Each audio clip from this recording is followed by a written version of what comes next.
नमस्कार, माझं नाव अमोल कोरडे सर. आज आपण राजा मेन्शुरेशनवरले हॉट्स क्वेश्चन बघणार आहोत काही. आता हा मेन्शुरेशनच का निवडला म्हणतात सर तुम्ही? कारण की राजा जर तू पूर्वीचे क्वेश्चन पेपर जर बघितले,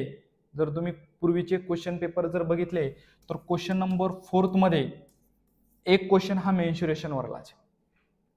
आणि ह्याही वर्षी मला असं वाटतंय की मेन्शुरेशनवर एक क्वेश्चन यायला पाहिजे क्वेश्चन नंबर 4 मध्ये. त्याचीच प्रॅक्टिस, तेच क्वेश्चन आज आपण बघणार आहोत. चला बघा काय क्वेश्चन आहे तुमचा. पहिला क्वेश्चन बघूत आपण. पहिला क्वेश्चन काय दिलेला आहे बघा तुम्हाला. हा दिलेला आहे पहिला क्वेश्चन बघा. In the figure ABCD is a square of side 50 metre. Side दिलेली स्क्वेअरची 50 मीटर, म्हणजे स्क्वेअरच्या ऑल साइड किती असतात? इक्वल असतात. म्हणून ही पण 50 झाली, ही साइड पण 50 झाली, ही साइड पण 50 झाली. Next, point PQRS are the midpoint of side AB, BC, CD and AD respectively. म्हणजे PQRS हे मिड पॉइंट आहेत कोणाचे? AB, BC, CD आणि AD चा. आणि आपल्याला विचारलंय find the area of shaded region. म्हणजे हा जो शेडेड केलेला पार्ट आहे, ह्या पार्टचा आपल्याला एरिया फाइंड आउट करायचा. मग तो एरिया कसा फाइंड आउट करायचा बघा.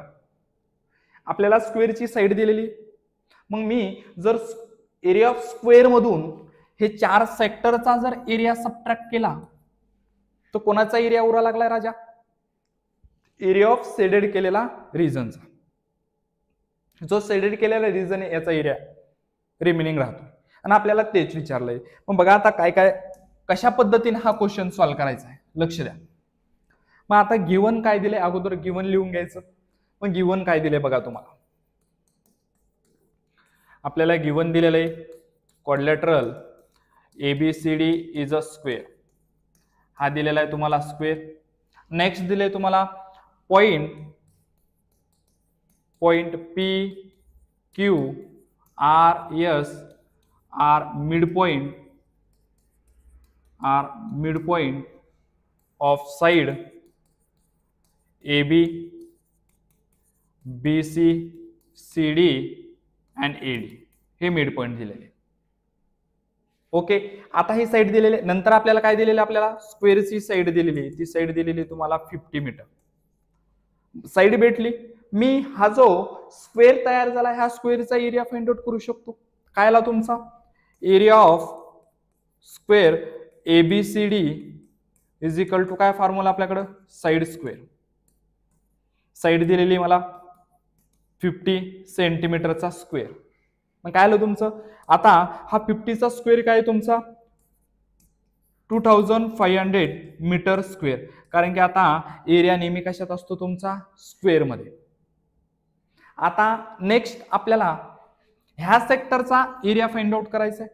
तर area of sector is equal to formula आहे θ/360 इंटू पाय स्क्वेअर. मग रेडियस माहित असणं गरजेचं आहे. मग ही रेडियस आता स्क्वेअरच्या ऑल साइड इक्वल आहे.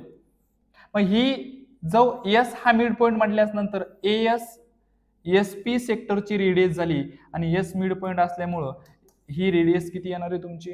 25. का? कारण की हा मिड पॉइंट आहे. आणि हे जो area of sector area of sector PQ आणि तुमचा सी सेक्टर QR आणि SR हे सगळे सेक्टर एकमेकाला कसे आहेत तुमचे? कॉन्ग्रंट आहेत. आणि यांच्या सर्वांच्या रेडियस ह्या हाफ असणार आहेत ह्या साइडला. मग बघा काय येईल तुमचं.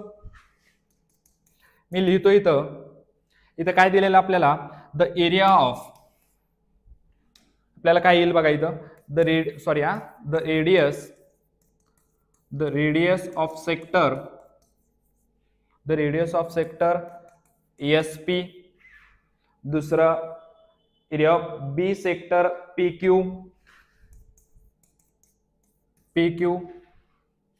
सेक्टर QR आणि नेक्स्ट सेक्टर आहे तुमचा DSR. R congruent. या सगळ्या सेक्टर एकमेकाला कसे कॉन्ग्रंट आहेत. आणि इथं आता जर एरिया ऑफ सेक्टर काढायचा झाला तर रेडियस आणि थिटा माहित असणं गरजेचं आहे. मग बघा ती काय आहे. आता रेडियस काढतो. द रेडियस ऑफ सेक्टर, मी ह्या सेक्टरची रेडियस फाइंड आउट करतो. सेक्टर SP ही हाफ असणार आहे कोणाच्या, AD, टोटल AD ला हाफ असणार आहे, कारण की S हा मिड पॉइंट आहे. इथं AD येईल. चला याला सॉल्व्ह करा. 1/2 AD दिलेला आहे 50, 2 न भाग गेला, 2 दोन्ही 4, 1 उरला, 2 पंचे 10. रेडियस काय आली तुमची 25 मीटर. म्हणजे रेडियस भेटली आपल्याला. आता कोण काढायचा आहे, थिटा. सेक्टर काढायचा म्हटल्याच्या नंतर पण आता मला माहिती आहे थिटा इज इक्वल टू काय आला तुमचा 90 डिग्री. रिझन काय येईल, कारण की स्क्वेअरचे ऑल अँगल कसे असतात 90, म्हणून मी इथं लिहू शकतो each angle of square 90 degree. Theta भेटला. ओके, थिटा भेटला. आता थिटा भेटल्यानंतर मी area of sector find out करू शकतो. एरिया ऑफ सेक्टर SP, ह्या सेक्टरचा मी एरिया फाइंड आउट करतोय. मग त्याच्यासाठी फॉर्म्युला माझ्याकडे theta upon 360 into pi R square. Theta दिलेला मला 90 डिवायडेड बाय 360 मायनस पायची व्हॅल्यू आपल्याला दिलेली आहे का रे, इथं पायची व्हॅल्यू आपल्याला दिलेली नाही, मी ठेवतो इथं 22/7 इंटू R स्क्वेअर म्हणजे 25 चा स्क्वेअर. बघा काय येईल, कॅल्क्युलेशन तुम्हाला जमायला पाहिजे. बघा काय येईल, हा 0 0 कॅन्सल झाला, 9 1 9, 9 चौक 36, इकडे उरला 1/4. ओके, मग आता इकडे जशाच तसा 22 डिवायडेड बाय 7 इंटू 25 चा स्क्वेअर किती आला तुमचा 625. काय आला तुमचा, सॉरी इथं मल्टिप्लिकेशनचा साईन किती आला तुमचा, इथं पण काय येईल तुमचं मल्टिप्लिकेशन साईन 1/4 इंटू 22/7 इंटू 625. हा झाला तुमचा एरिया ऑफ सेक्टर. आता मी कॅल्क्युलेशन करणार नाही, मी नंतर कॅल्क्युलेशन करणार आहे. आपल्याला कोणाचा एरिया काढायचा आहे, हा शेडेड केलेल्या रिजनचा. आणि याचा कसा येणार मला सांगा. टोटल एरिया ऑफ स्क्वेअर मधून मी ह्या 4 सेक्टरचा जर एरिया जर सबट्रॅक्ट केला तर कोणाचा एरिया रिमेनिंग राहतोय, हा जो शेडेड केलेला रिजन आहे याचा आपल्याला एरिया राहतोय.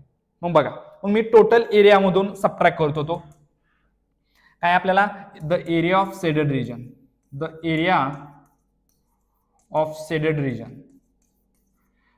रिजन इज इक्वल टू काय येईल तुमचा एरिया ऑफ शेडेड केलेला, फक्त या पार्टचा एरिया काढायचा आहे. तो टोटल स्क्वेअरच्या एरियामधून ह्या 4 पार्टचा एरिया आपल्याला सबट्रॅक्ट करावा लागेल. काय आला तुमचा, मग काय येईल तुमचा area of square ABCD minus 4 into area of sector ASP. अब तुम्ही म्हणता 4 का, कारण की 4ही सेक्टर एकमेकाला कसे कॉन्ग्रुएंट आहेत का, कारण की रेडियसही सेम आहे आणि थिटाही सेम आहे.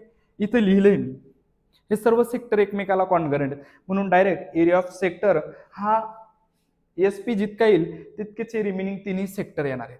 4ही सेक्टरचा काढायचा तर डायरेक्ट 4 न मल्टिप्लाय करतो. बघा काय आलं, एरिया ऑफ स्क्वेअर आपला ऑलरेडी आलेला आहे 2500 मायनस 4 ला 4 into area of sector ASP किती आलाय तुमचा, इथं आपण काढलेला आहे किती आला 1/4 इंटू 22/7 इंटू 625. हे कॅल्क्युलेशन दादा तुला जमायला पाहिजे. बघ हा डिनॉमिनेटर न्यूमरेटरचा कॅन्सल झाला, काय आलं तुमचं इकडे काय उरलं बघा 2500 इंटू काय आला तुमचा 22 डिवायडेड बाय 7 इंटू 625. मग डायरेक्ट आपण जर यांचा गुणाकार जर केला तर काय येतो बघा 22 इंटू 625. यांचं मल्टिप्लिकेशन केलं तर किती येतं 22 इंटू 625. यांचं मल्टिप्लिकेशन येतं 13,750 डिवायडेड बाय काय आला तुमचा 7. याला सॉल्व्ह करायचंय, मग याला फ्रॅक्शन मध्ये कन्वर्ट करतो. याच्या खाली काय नाही म्हणजे 1.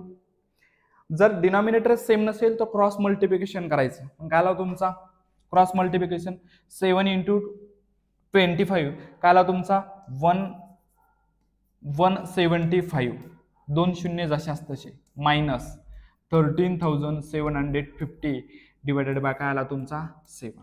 चला मग आता काय येईल तुमची सबट्रॅक्शन करा. 17,500 मायनस 13,750 सबट्रॅक्ट केल्याच्या नंतर काय उरतं बघा तुमचं. इथं सबट्रॅक्शन करतो. 13,750 सबट्रॅक्ट करायचे. शून्य इथून हातचा गेला 5, ह्या 10 मधून 5 गेले किती उरले तुमचे 5. 4 रिमेनिंग राहिले.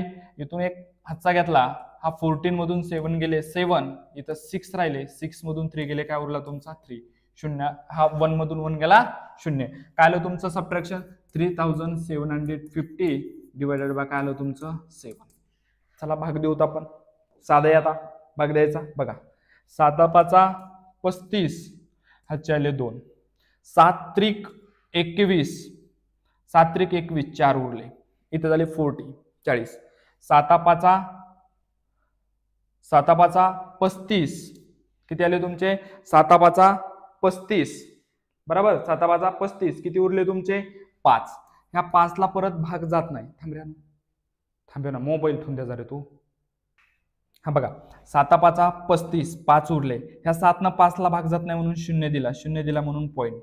7 7 49 एक उरतो मग राहू द्या. काय आला आपला आन्सर 535.7 मीटर स्क्वेअर. म्हणजे आपला एरिया ऑफ शेडेड रिजन किती आला तुमचा 530.7 मीटर स्क्वेअर. चला ज्यांना लिहायचंय त्यांनी स्क्रीनशॉट काढून घ्या. चला नेक्स्ट क्वेश्चन बघा. नेक्स्ट क्वेश्चन काय म्हणतोय. In figure, segment QR is a tangent to the circle with center P. PR is 12 cm. PQ दिलेलं आहे 6 cm. Find the area of shaded region. आता जसा क्वेश्चन बघितला त्याच पद्धतीचा क्वेश्चन. हा टोटल PR दिले आपल्याला 12 cm. हा टोटल PQ दिले आपल्याला 6 cm. मग आता आपल्याला एरिया कोणाचा काढायचा आहे. फक्त शेडेड जो तुम्हाला शेडेड रिजन आहे त्याचाच एरिया फाइंड आउट करायचा आहे. म्हणजे हा जो शेडेड केलेला एवढ्याच पार्टचा आपल्याला एरिया फाइंड आउट करायचा आहे. मग तो कसा येणार बघा. जर एरिया ऑफ ट्रायंगल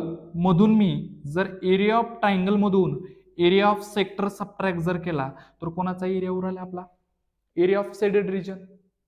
बघा परत एकदा सांगतोय कसा फाइंड आउट करायचा. एरिया ऑफ ट्रायंगल मधून मी जर एरिया ऑफ सेक्टर हा सबट्रॅक्ट केला तर कोणता रिमेनिंग पार्ट उरतोय माझ्याकडे हा शेडेड केलेला.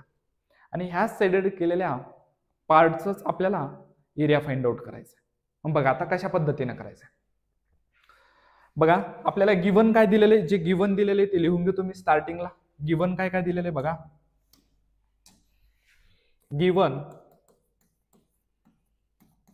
गिवन दिलेलं आहे the centre of circle is O.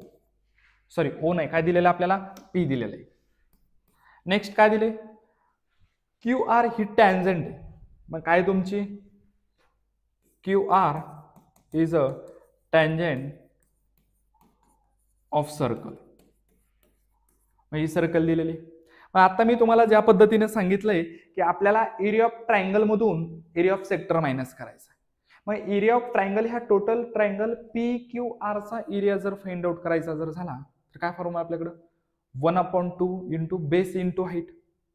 मग आपल्याकडे हाईट आहे बेस आहे का रे नाही. मग आपल्याला हा QR पहिल्यांदा फाइंड आउट करायचा. मग तो बघा तो कशा पद्धतीने आपल्याला फाइंड आउट करायचा.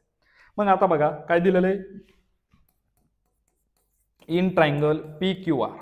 ट्रायंगल कोण PQR मध्ये हा Q अँगल कितीचा येईल रे तुमचा PQR हा किती येईल तुमचा 90. रिझन काय टॅन्जंट थिअरम.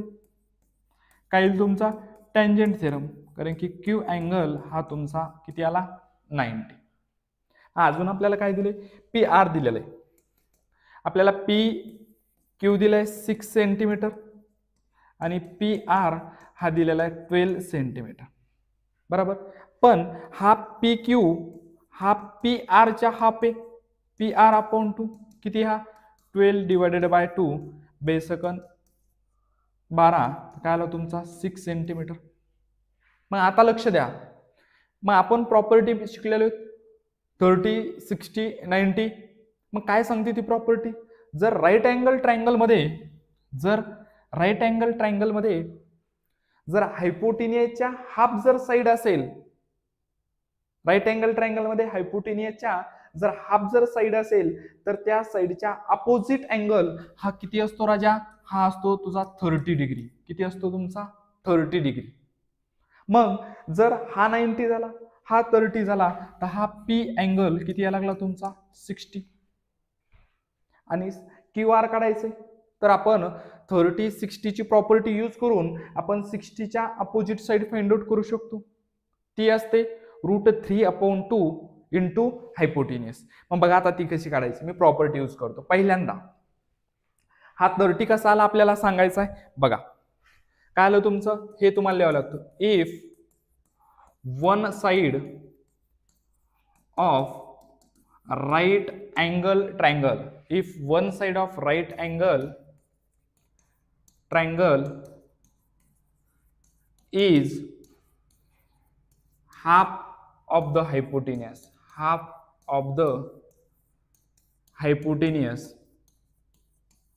काय लिहिले आपण, if one side of the right angle triangle is half of the hypotenuse, then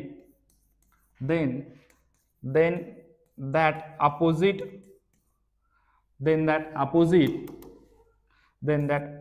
बघा लक्ष द्या इकडं, then that opposite angle be 30 degree. तर त्या साइडच्या अपोजिट अँगल कितीचा असतो तुमचा 30 चा, म्हणजे क्यू अँगल कितीचा आला तुमचा 30. त्याच पद्धतीनं जर क्यू अँगल जर 30 आला राजा, तर पी अँगल किती यायला लागला तुमचा 60. किती यायला लागलाय, पी अँगल किती यायला लागला तुमचा 60. मग बघा हा आला. आता 60 म्हटल्याच्या नंतर मी अपोजिट साइड फाइंड आउट करू शकतो क्यू आर. तर ती कशी येणार बघा, बाय 30, 60, 90 प्रॉपर्टी ही यूज करणार आहे मी. प्रॉपर्टी काय सांगते ही प्रॉपर्टी आपल्याला, 60च्या अपोजिट साइड ही हायपोटेनियसच्या कशी असते हाफ. मग आता मला सांगा 60च्या अपोजिट साइड कोणी, क्यू आर. क्यू आर ही √3/2 इंटू काय असते तुमची हायपोटेनियस.